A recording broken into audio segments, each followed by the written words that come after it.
Nah sekarang Anda menjadi Kristen, makan babi, tidak bersunat, ibadah minggu, berkumpul di gedung yang di dalamnya berkumpul orang-orang yang tidak bersunat. Di dalam Anda beribadah menurut saudara, duduk, tidak sujud, tidak rukuk, kemudian diiring dengan musik-musik yang lengkap, lalu kemudian menyembah kepada tiga pribadi, bahkan tidak jarang di antara kalian di rumah ibadah kalian itu ada patung. Apakah pekerjaan itu pernah dilakukan oleh Yesus? Bapak Juma. Iya, silakan. Bapak Juma, Silakan. Orang yang sunat itu mati binasa.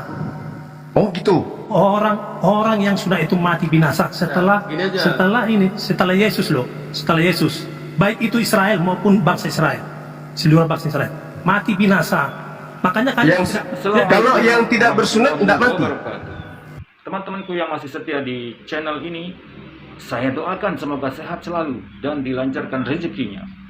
Kali ini kita bakal nonton dan reaksiin debat antara Islam dan Kristen yang dimana diwakili oleh setiap debater handalnya. Tapi dalam perdebatan ini biasanya kayak gini tuh panas. Tapi santai aja, kita bakal bahas dengan asik dan nggak pakai emosi. Jangan lupa, kita di sini bukan buat cari menang-menangan, tapi buat cari ilmu. Oke, langsung saja. Yesus ya? Percaya kepada Tuhan. Kan Tuhan sendiri, Tuhan Bapa itu yang mengatakan, barang siapa yang percaya kepada anakku Yesus, maka dia akan memperoleh hidup yang kekal. Berarti kita harus percaya kepada siapa nih? Yesus. Yesus, bagus. Nah, apa perkataan Yesus kemudian? Jika engkau percaya kepadaku, maka engkau akan melakukan pekerjaan-pekerjaan yang aku lakukan. Yohanes 12 nomor 14. Atau kebalik ya? Coba dicek. Yohanes 14. Ya, Yohanes 14 nomor 12. Sesungguhnya aku mengatakan kepadamu, setiap orang yang percaya kepada aku, ya, itu yang Yesus katakan, maka dia pun akan melakukan pekerjaan-pekerjaan yang aku lakukan. Sekarang pertanyaan saya kepada saudara, Anda mengatakan barang siapa yang percaya kepada Yesus, dia akan memperoleh hidup yang kekal. Nah, Yesus memberikan syarat, kisi-kisi, tanda-tanda orang yang percaya kepada Yesus menurut Yesus adalah melakukan pekerjaan-pekerjaan yang juga Yesus lakukan. Sekarang kalau saya tanya kepada saudara, kira-kira pekerjaan Yesus ada nggak di antaranya ke gereja, tempat perkumpulan orang-orang yang tidak bersunat? Ada nggak, Bro? Dari mana sumbernya Yesus menyuruh umatnya untuk melakukan pekerjaannya? Pekerjaan Yesus itu mana bisa kita tiru? Dia itu 100% manusia, 100% Allah. Tidak Berarti kata tersebut tidak bisa dibenarkan itu. Berarti ini Yohanes 14 nomor 12 mau dihilangkan. Berapa tadi? Berapa? Yohanes 14 nomor 12. Yohanes 14 ayat 12. Tadi ketika saya mengatakan Yohanes 12 nomor 14, teman-teman harusnya sanggah. Salah, gitu loh.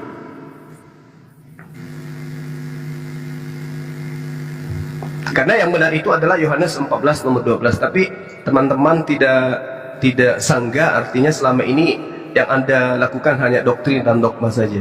Anda tidak mendalami Bible itu sendiri. Silakan Anda baca di situ. Aku berkata, Yesus yang berkata, bukan Suma. Aku berkata kepadamu, sesungguhnya barang siapa yang percaya kepadaku, ia akan melakukan juga pekerjaan-pekerjaan yang aku lakukan. Teman-teman, seru kan? Sampai di sini udah mulai panas nih debatnya. Tapi kita tetap chill saja. Ingat, ilmu itu buat dipelajari, bukan buat pamer kekuatan. Oke, lanjut. Nah sekarang Anda menjadi Kristen, makan babi, tidak bersunat, ibadah minggu, berkumpul di gedung yang di dalamnya berkumpul orang-orang yang tidak bersunat. Di dalam Anda beribadah menurut saudara, duduk, tidak sujud, tidak rukuk, kemudian diiring dengan musik-musik yang lengkap, lalu kemudian menyembah kepada tiga pribadi, bahkan tidak jarang di antara kalian di rumah ibadah kalian itu ada patung. Apakah pekerjaan itu pernah dilakukan oleh Yesus? Bapak Juma. Iya, silakan. Bapak Juma, Silakan. Orang yang sunat itu mati binasa. Oh gitu. Orang yang sunat itu mati binasa setelah Yesus, baik itu Israel maupun bangsa Israel, seluruh bangsa Israel mati binasa. Makanya kan kalau yang tidak bersunat tidak mati. Tidak bersunat tidak mati, hidup kekal karena kita sudah disunat hati oleh Kristus. Oh, nggak bisa. Anda salah. Tolong dibaca Mapri. Yesaya 9 ayat 25. Mapri ya. Boleh. Tolong dibaca. Boleh. Mati binasa. Yesaya 9 ayat 25. Mati binasa. Ya, jadi mereka mati binasa. Terus kalian tidak mati binasa gitu. Saya 9 Hidup kekal. Oh, hidup kekal. Bagus. Yesaya 9 ayat 25. Yeremia ya. Sorry. Yeremia atau Yesaya? Yeremia. Kalau Yesaya itu tidak terkait. 9 lagi. 9 ayat 25. Oke.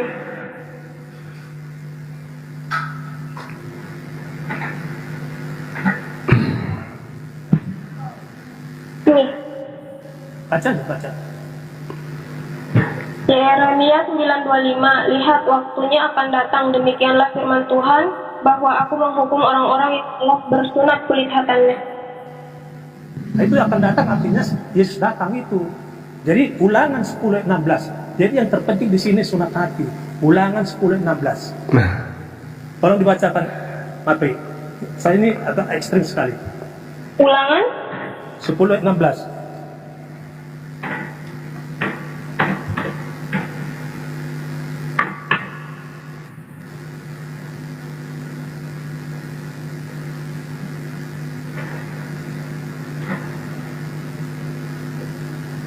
nih. Sebab itu sunatlah hatimu dan janganlah lagi kamu tegar tengkuk. Syukur. Ini Paulus meneruskan apa yang dikatakan Nabi Musa. Sunat hati adalah dari Kristus yang sudah mati untuk kita. Begitu. Saya keluar dulu. Oke. Jadi saya luruskan ya, teman-teman.